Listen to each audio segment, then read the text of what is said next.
Today we're going to talk briefly about vaccines.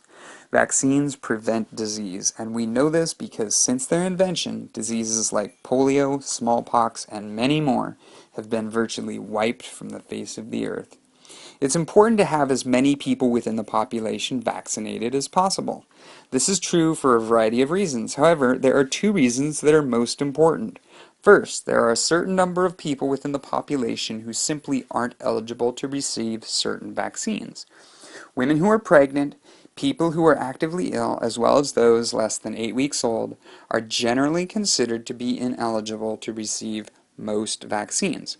This is important to recognize because those who are ill necessarily have a greater susceptibility to contracting disease. Likewise, those who are very young are at a greater risk too.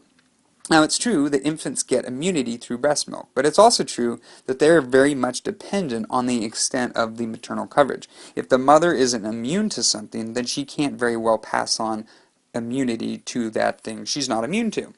Second, the percentage of the population vaccinated determines the level of protection that immunocompromised people live with.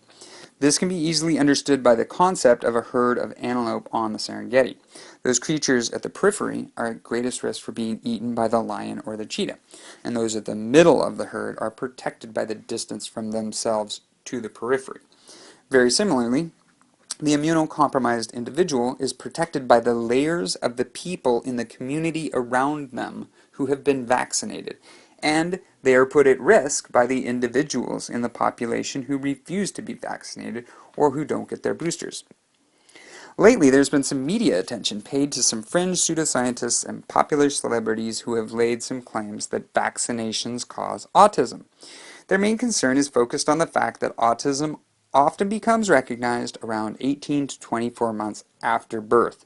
Now, this window does correlate with the end of the first round of early childhood vaccinations. However, just because two things happen around the same time does nothing to prove that one caused the other. It's important to note that up until today there is no scientifically reproducible evidence that connects autism with vaccines. The ingredient contained in vaccines that has been suggested to cause autism is called thimerosal. It's a preservative. Now, recently, the FDA and other government agencies have been under pressure to increase the percentage of childhood vaccinations within the population. And in order to promote that goal, thimerosal was removed from childhood vaccines to calm the fears associated with its use.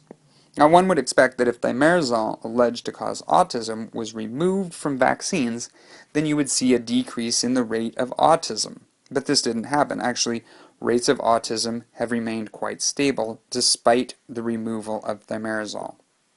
To sum things up, there are some good reasons not to vaccinate.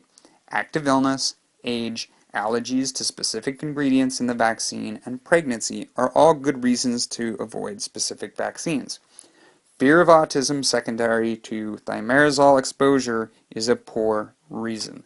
Now, as with any health decision, please contact your trusted board-certified medical doctor before making the decision not to vaccinate.